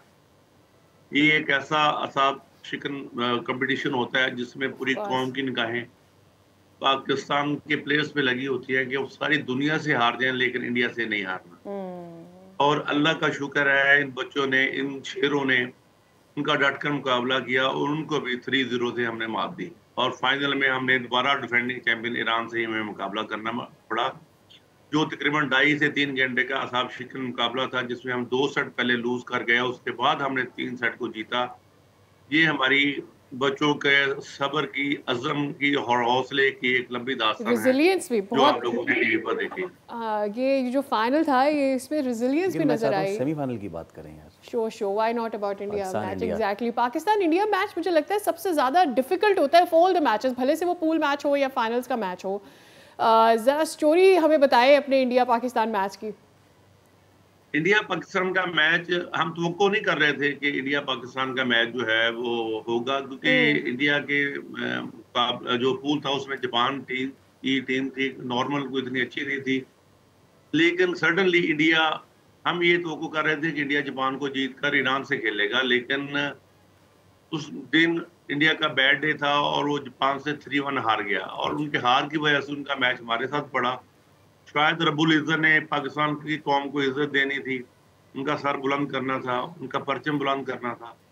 तो इसी तरह, इसी वजह से उनका हमारे साथ सेमीफाइनल आया और हमने उस असाब शिकन मरहले को बड़ी आसानी से क्लियर किया और उनको हमने 3-0 से बीट। ज़बरदस्त। आपने अपनी गुफ्तगू में कहा कि कुछ अच्छे और कुछ बुरे हालात से आप नबर्द आज़मा थे।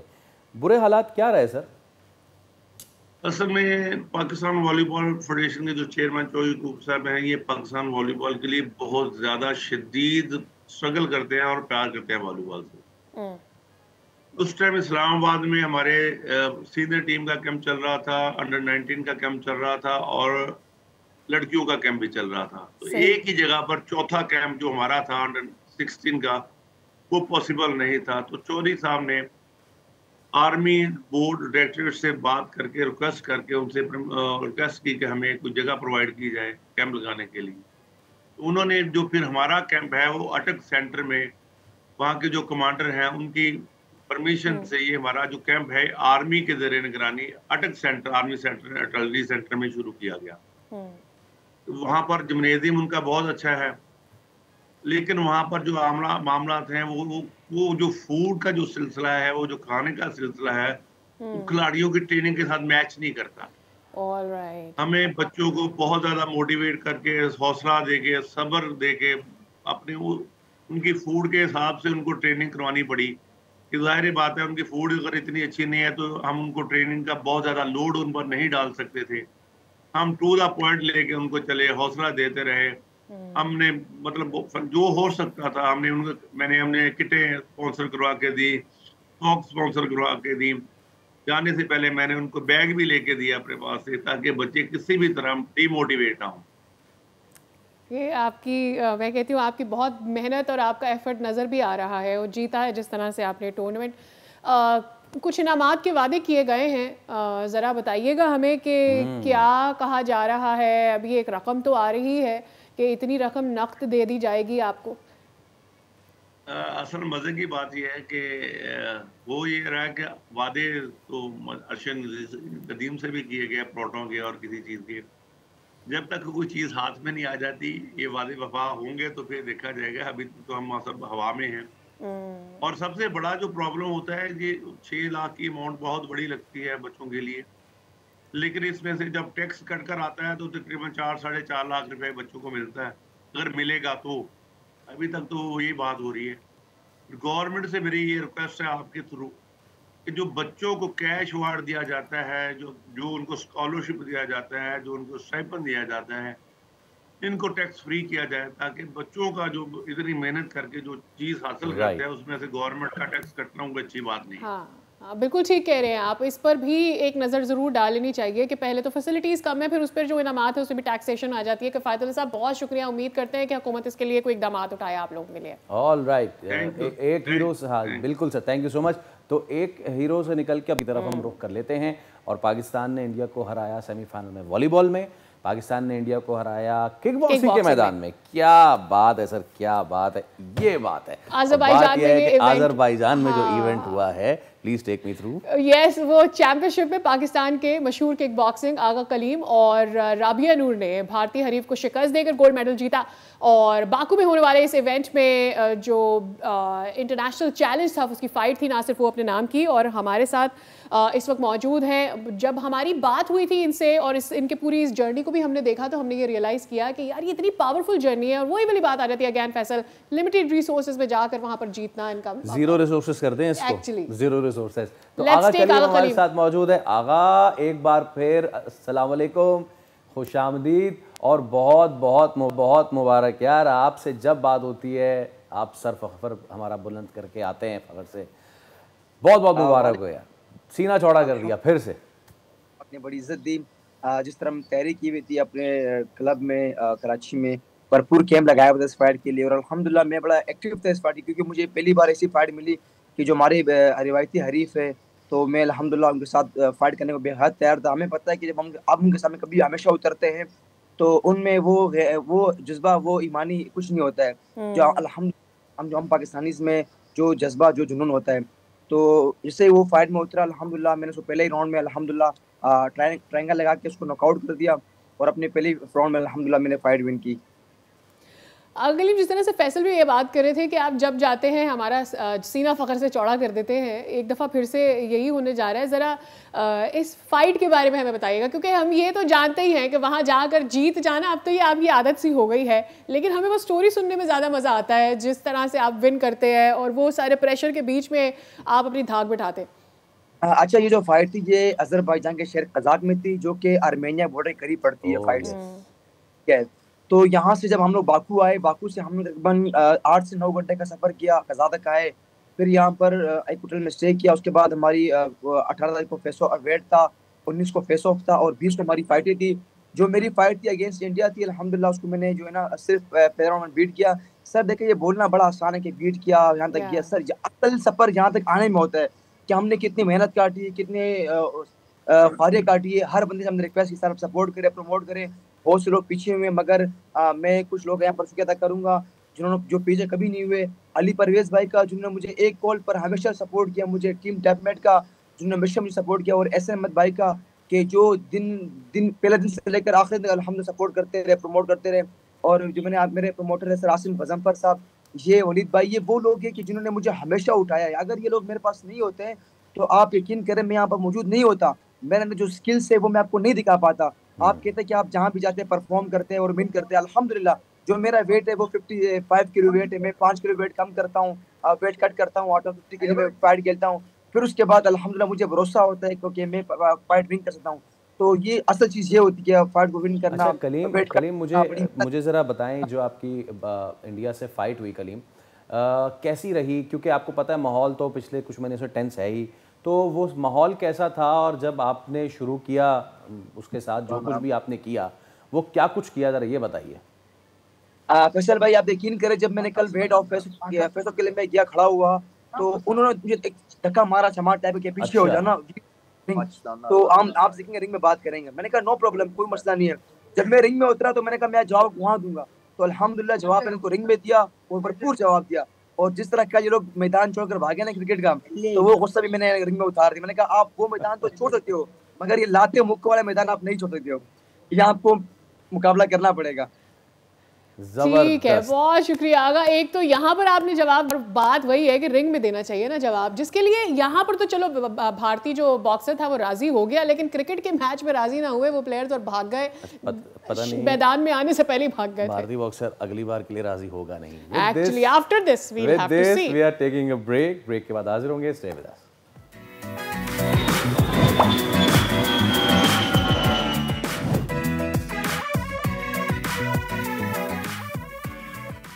जनाब एक बार फिर खुशामदीद। सॉरी, दैट्स ओके, कंटिन्यू करें जनाब। एक बार फिर खुशामदीद, क्योंकि अच्छा मौसम की चीज़ होती है ना, ये गेट एक्साइटेड, लेकिन एक मसला है बॉस। देखिए पंजाब और केपीके में तो मानसून बारिशों का चौथे स्पेल का आगाज हो जाएगा ना। यहाँ क्या होगा? यहाँ पर डेट गुजर जाएगी, स्पेल ने आना था वो नहीं आएगा, वो पता नहीं कहाँ चला जाएगा। चुपके चुपके हफ्ते की रात बरसा के चलेगी। सिर्फ कराची को धोखा दे रहे हैं, सो मत सो के नेचर भी कराची को ही धोखा दिए जा रही है, कुदरत भी कराची को दीवार से लगा रही है। चलो इस पर तो बात करेंगे, लेकिन महकमा मौसमियात ने खैबर पख्तूनख्वा, पंजाब, गिलगित बल्तिस्तान और कश्मीर में बारिश का इम्कान जाहिर किया है। तो जरा पंजाब और पंजाब के दिल लाहौर का रुख कर लेते हैं। लाहौर से हमारे नुमाइंदे अफजाल अब्बासी मौजूद है। जी अफजाल, क्या सिचुएशन है लाहौर में? जी बिल्कुल, लाहौर शहर में आज भी बादलों का राज बरकरार रहेगा। महकमे मौसमियात का कहना है कि दिन भर जो है वो सूरज और बादलों के दरमियान जो है वो आँख मचोली का सिलसिला जारी रहने का इम्कान है। अगर दर्जा हरारत की बात की जाए शहर की, तो कम से कम दर्जा हरारत 27 सेंटीग्रेड, जबकि ज़्यादा से ज़्यादा 33 सेंटीग्रेड तक रहने का इम्कान है। इसके साथ साथ महकमे मौसमियात का ये कहना है कि वक्फे से आज फिर से जो बादल बरसने का इम्कान है। और इसके साथ साथ पीडीएमए ने अलर्ट जारी कर रखा है कि कल से पंजाब के तमाम बड़े दरियाओं में जो है वो फ्लड का खदशा है। इस सिलसिले में पीडीएमए ने तमाम महकमों को और ज़िले इंतज़ामिया को बिलखसूस तौर पर अलर्ट रहने का जो है वो अलर्ट जारी कर रखा है। और पीडीएमए का ये कहना है कि पंजाब के तमाम बड़े दरियाओं, जिनमें रावी, सतलुज, झेलम है, उनमें जो है वो फ्लड का खदशा है, इसलिए तमाम इदारे जो हैं वो अलर्ट रहें और आवाम किसी भी हंगामी सूरत हाल में जो है वो PDMA की हेल्पलाइन 1129 जो है इस पर रब्ता कर सकते हैं। ठीक है, बहुत शुक्रिया। डिटेल्स आप हमें अफजाल दे रहे थे कि क्या सूरत हाल रहेगी पंजाब भर में और लाहौर में बिलखसूस बारिश की क्या सूरत हाल बनती नज़र आ रही है। आपने इस हवाले से हमें आगाह किया। Well, this is it. Punjab में बारिश हो रही है, खैबर पख्तूनख्वा में बारिशें हो रही हैं एंड मज़ीद बारिशों का भी इम्कान ज़ाहिर किया जा रहा है। इस सब में मेरा सवाल ये है कि हम इस पानी के साथ क्या कर रहे हैं, क्योंकि अभी रिसेंटली जो पाक इंडिया टेंशन रही उसमें ये तो सबको पता चल गया है कि भारत क्या कर सकता है। ये टेंशन अब पाकिस्तान भारत के दरमियान नज़र आ रही है। सिंतास मुआहदे के हवाले से आपको पता सा दिया। अब वही है कि इस पे वर्ल्ड बैंक के बाद बरतानवी लॉर्ड्स ने भी मामला उठा लिया है और उन्होंने भारत को इसका मुर्द इल्ज़ाम ठहराया है। इससे भी बड़ी खबर ये कि चीन ने वार्न किया था भारत को कि आप जैसा करेंगे आपके साथ वैसा होगा, वैसा होना शुरू हो चुका है। और चीन ने पानी का बम गिराने की भारत पे तैयारी कर ली है, जो भारत ने पाकिस्तान पे गिराने की कोशिश की थी। और दुनिया का सबसे बड़ा डैम ब्रह्मपुत्रा पे बनाने की इस वक्त तैयारी। अच्छा, ये it was Faisal already in the plan, this was in the plan, but बात ये थी कि ट्रिगर कर दिया। हाँ, आपने उसको ट्रिगर कर दिया कि ये अगर आप इस तरह से कुछ करेंगे तो ये हो जाएगा। बट माय क्वेश्चन इज, ठीक है, जो वो एक ह्यूज डैम बनाने की कोशिश कर रहे हैं, दुनिया का सबसे बड़ा डैम बनाने की बात कर रहे हैं, पाकिस्तान क्या कर रहा है? हमारे ग्लेशियर्स तेजी से पिघल रहे हैं, ऑन द अदर साइड बारिशें इतनी ज्यादा हो रही हैं। Are we storing our clean water or not? तो इसी पे हम बात कर लेते हैं। माहिर आबी उमूर डॉक्टर हसन अब्बास हमारे साथ मौजूद है। डॉक्टर साहब अस्सलाम वालेकुम and thank you so much for your time sir. सिंतास मुआहदे से भारत तो मुनहर हो ही चुका है। अब यकतरफा फैसले के बाद करोड़ों लोगों की जिंदगियां उसने खतरे में डाली हुई। The current situation is world bank के बाद अब बरतानवी लॉर्ड्स ने भी इस पर तशवीश का इजहार कर लिया। इस सारी सूरत को कैसे देखते हैं आप? कि पहली बात तो ये कि ये सिंतास मुआहदा है ना, ये दुनिया की वो वाहिद इस तरह की वाटर ट्रीटी है जो कि सिर्फ अपर राइपेरियन को प्रोटेक्ट करती है और लोअर राइपेरियन के तमाम तार राइट्स को ख़त्म करती है। इस ट्रीटी को साइन करते हुए पाकिस्तान के जो हकूक़ थे, जो कि बैनुल-अक़वामी तौर पे माने जाते हैं कि जो दरिया में नीचे रहने वाले लोग होते हैं, यानी कि लोअर राइपेरियन, उनके जो हकूक़ हैं उनसे पाकिस्तान को दस्तबरदार होना पड़ा। और इसने भारत जो कि अपर राइपेरियन है उसने वो तमाम उन चीज़ों की इजाज़त दे दी जो कि जिससे कोई नॉर्मल ट्रीटी जो है वो लोअर राइपेरियन को प्रोटेक्ट करती है। इसकी मिसाल इस तरह से है कि जो दुनिया में ट्रीटी साइन की जाती हैं वाटर की, उसमें जो नीचे रहने वाले लोग हैं उनको 3 चीज़ों से जो है वो प्रोटेक्शन चाहिए। नंबर 1 कि उनके पानी को कोई डाइवर्ट करके बाहर ना निकाल ले उनके दरिया में से।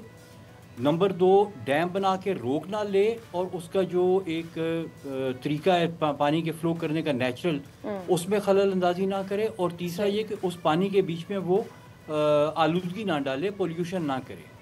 लेकिन इस ट्रीटी ने भारत को 4 गंदे नाले छोड़ने की इजाज़त दे दी और उसके अलावा बाई नेम 4 गंदे नाले हैं, उसके अलावा कोई 16-17 और गंदे नाले हैं छोटे, उनको पाकिस्तान के दरियाओं में फेंकने की इजाज़त दे दी। और उसमें पोल्यूशन फेंकने की कोई कैद नहीं है कि वो कितनी फेंकते हैं और क्या फेंकते हैं। तो पोल्यूशन से इस ट्रीटी ने आपको बचाने के बजाय अपर राइपेरियन को इजाज़त दे दी पोल्यूट करने की। जहाँ तक डाइवर्जन का ताल्लुक है, पानी निकालने का ताल्लुक है, तो इसने वो तमाम पानी निकालने की भारत को इजाज़त दे दी जो वो निकाल सकता था प्रैक्टिकली। जो वो प्रैक्टिकली नहीं निकाल सकता था वो हमारे हिस्से में आ गया, और जो निकाल सकता था, जितना निकाल सकता था उससे भी ज़्यादा की इजाज़त दे दी। 3 दरिया मुकम्मल तौर पे बंद कर दिए इस ट्रीटी के तहत भारत ने, जो कि दुनिया में आज तक कभी किसी दरिया को मुकम्मल तौर पे बंद नहीं किया गया। यहाँ 3 दरिया मुकम्मल तौर पे बंद कर दिए गए, और जिन दरिया का वो पानी ले ही नहीं सकता उन्होंने कहा कि जी ये आपके हो गए। चौथी चीज़ के डैम बनाना, तो इस ट्रीटी ने इंडिया को अनलिमिटेड नंबर ऑफ डैम बनाने की इजाज़त दी। तो ये तो एक बड़ी अजीब सी ट्रीटी थी। इस ट्रीटी ने लोअर राइपेरियन को तो बचाया ही नहीं, इसने हर वो चीज़ जिससे हमने बचना था उसकी इजाज़त इसने अपर राइपेरियन को दे दी। तो अब ये जो लॉर्ड वार्ड परेशान हो रहे हैं या वर्ल्ड बैंक परेशान है, मुझे नहीं पता वर्ल्ड बैंक में कौन लोग हैं जो आजकल इस ट्रीटी के एक्सपर्ट हैं। जो करवाने वाले थे वो तो मरमरा गए हुए हैं, जिन्होंने की थी, जिन्होंने साइन किए थे वो भी मरमरा गए हुए हैं। मेरे ख्याल में ना मोदी साहब को पता है कि ये ट्रीटी क्या है, ना पाकिस्तानियों को पता है कि ये ट्रीटी क्या है एक्चुअली, और बस इसके ऊपर जो है ना वो जो उस ज़माने में जब ये ट्रीटी साइन हुई थी और एक प्रोपेगेंडा हुआ था, वही प्रोपेगेंडा जो है वो अभी तक सब लोगों के जहनों में है। हमें पाकिस्तान में ये बताया गया था कि जिस दिन ये ट्रीटी ख़त्म हुई उस दिन भारत पाकिस्तान का पानी रोक लेगा। हाँ। अब आप देखें पानी है कि रुकने का नाम नहीं ले रहा। कहाँ गई वो कैपेबिलिटी? पहले मोदी साहब ने भी नारा मारा कि जी हम इंडस के ऊपर कैस्केड ऑफ डैम बना के पूरा दरिया सिंध बंद कर देंगे लद्दाख में। वो पता चला कि नहीं, वो नहीं कर सकते। फिर उन्होंने कहा कि नहीं, हम चिनाब में नहरें बनाएंगे, चिनाब से नहरें बना के तो रावी में पानी ले जाएंगे। कोई इस तरह के उन्होंने नारे मारे। फिर करते करते वो यहाँ तक आ गए कि नहीं, हम पाकिस्तान का पानी तो नहीं रोक सकते, हम सिर्फ 5% तक उनका पानी जो है उसको रोकेंगे और उससे पाकिस्तान को तकलीफ होगी जिस पे हमें बहुत खुशी होगी। इस तरह की स्टेटमेंट्स पे आ चुके हैं। और मज़े की ये बात कि 5% भी नहीं रोक सकते। तो ये मसला है इस ट्रीटी के साथ। जी चले, ये तो समझ आती है बात कि पानी नहीं रोक सकते, लेकिन अब हमें क्या करना है? We have to wait for this. एशियाई खत्ते में आबी जहरियत के खिलाफ पाकिस्तान क्या करे फिर? देखिए, पहली बात तो ये कि मैं अभी भी इस चीज़ का पूरे पाकिस्तान के लोगों को यकीन दिलाना चाहता हूँ कि भारत पानी रोक ही नहीं सकता, क्योंकि इस वक्त जो हमारे पास दरिया हैं उनका 90% पानी तो पाकिस्तान ही में जनरेट होता है। तो भारत कैसे रोक सकते वो पानी? अब जो मानसून की बारिशें पाकिस्तान में हो रही हैं, इनका पानी भारत रोक सकता है? दरिया सवाम में पानी आया है, झेलम में आया है, उधर से दरिया काबुल में पानी आया है, दरिया सिंध में पानी आया है, हंजा रिवर में पानी आया है, श्योक रिवर में पानी आया है। इसको तो वो रोक ही नहीं सकता। जो उसमें आता ही नहीं, उसको तो नहीं रोक सकता। मैंने आपको बताया ना, इस ट्रीटी में जितना वो रोक सकता था प्रैक्टिकली वो उसको रोकने की इजाज़त मिल गई, मजीद नहीं रोक सकता। ठीक है, कुछ लोग अभी भी आपको डरा रहे हैं, वो स्केयर मॉन्गरिंग करते हैं लोग, वो उनके अपने इंटरेस्ट हैं, वो स्केयर मॉन्गरिंग में पाकिस्तानियों को डराना चाहते हैं। हमेशा पाकिस्तानियों को डराया गया है कुछ इंटरेस्ट ग्रुप्स की तरफ से, क्योंकि उन्होंने अपने प्रोजेक्ट निकालने होते हैं। अगर आपको याद हो तो आज से कुछ साल पहले 2017-18 में पाकिस्तानियों को डराया गया था ये कह के कि जी 2025 में पानी ख़त्म हो जाए। जी जी जी, बहुत चर्चा हुआ इस बात का। इवन उस वक्त के जो वज़ीर आज़म साहब थे, उन्होंने अपने कौम से खिताब, जो उन्होंने पहला खिताब किया अगस्त में कि सितंबर में, उसमें उन्होंने ये बात वाज़िया कर दी कि 2025 में पाकिस्तान में पानी ख़त्म हो जाएगा। इस हद तक इस मुल्क को डराया गया। अब डरा रहे हैं कि जनाब इंडिया पानी रोक लेगा, इंडिया पानी मोड़ देगा। भाई नहीं कर सकता सर, नहीं कर सकता। और दूसरा इसमें नासिर साहब ये भी एक नंबर 2, अगर चीन जो है वो अब असल डरा रहा है और उसने जो दरिया ब्रह्मपुत्र पर दुनिया का सबसे बड़ा डैम बनाने का फैसला कर लिया है, जिससे भारत की हकीकी नींदें उड़ गई। मैं चाहूँगा इस पर आपकी एक्सपर्ट ओपिनियन भी लूँ। मैं आपको बता दूँ। देखिए, वही बात कि हमारे लोग जो है ना, वो उनको ना फिजिकल ज्योग्राफी का पता है, ना हाइड्रोलॉजी का पता है, ना इंटरनेशनल ट्रीटीज का पता है, ना इंटरनेशनल नॉर्म्स का पता है, ना उनको दुनिया के नक्शे का पता है। उनको तो अपने मुल्क के नक्शे का नहीं पता, अपने शहर के नक्शे का नहीं पता। वो क्या बात करते हैं दुनिया के नक्शे की। ब्रह्मपुत्र जरूर चीन में से होता हुआ भारत में आता है, इसमें कोई शक नहीं है।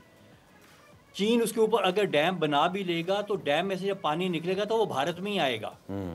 इस चीज़ को याद रखें। जिस तरह अगर इंडिया जो है उसने बगलिहार डैम बना लिया या उसने किशन गंगा डैम बना लिया, जब पानी निकलता है तो निकलने के बाद पाकिस्तान में ही आता है, उससे सिर्फ टाइमिंग डिस्टर्ब होते हैं। इसी तरह से अगर चीन वो डैम बना लेता है ब्रह्मपुत्र के ऊपर, तो अल्टीमेटली जब उसमें पानी निकलेगा तो निकलने के बाद वो भारत में ही आएगा। हाँ, वो पानी के टाइमिंग को कंट्रोल कर सकता है। ठीक है।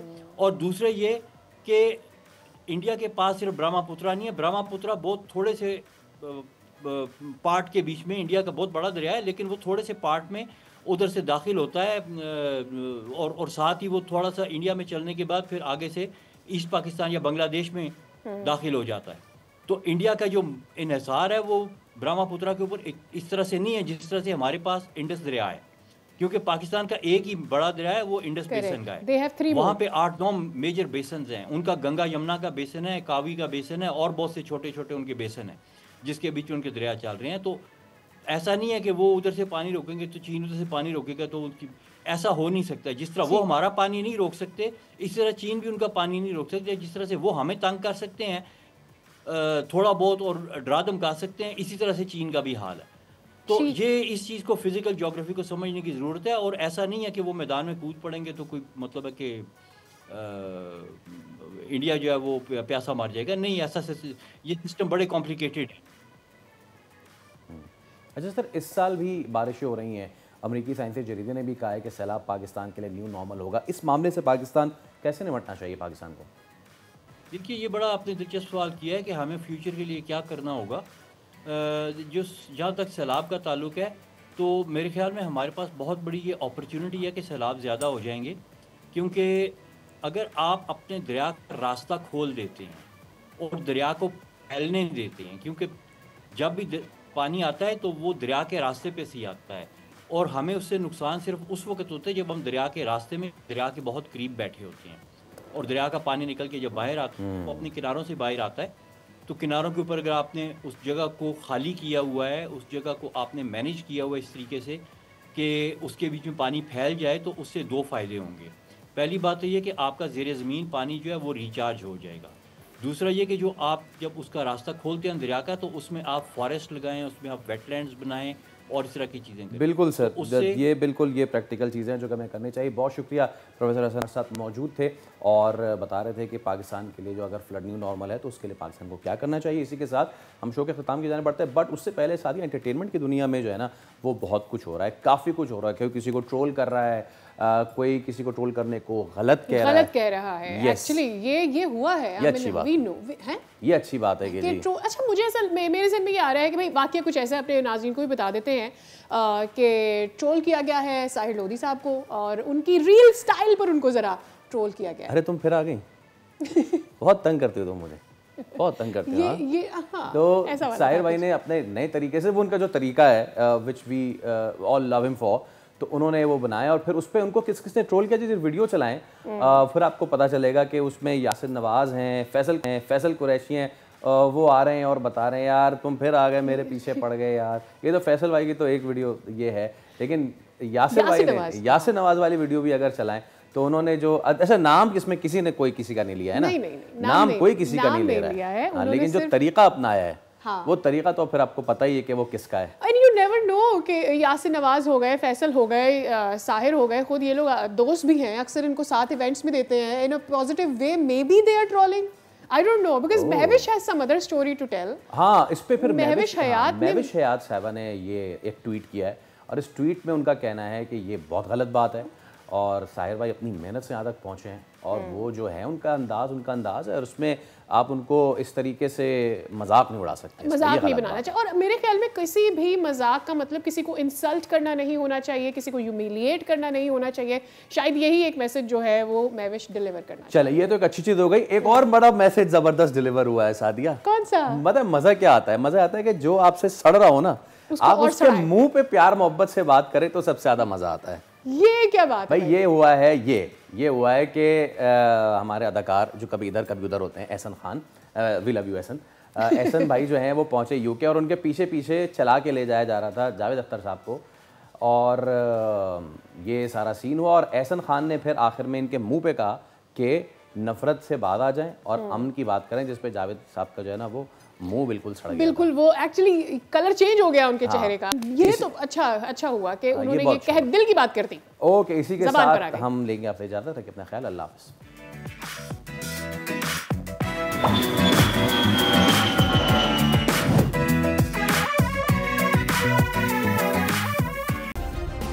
सब्सक्राइब करें और बेल दबाएं ताकि कोई खबर रह न जाए।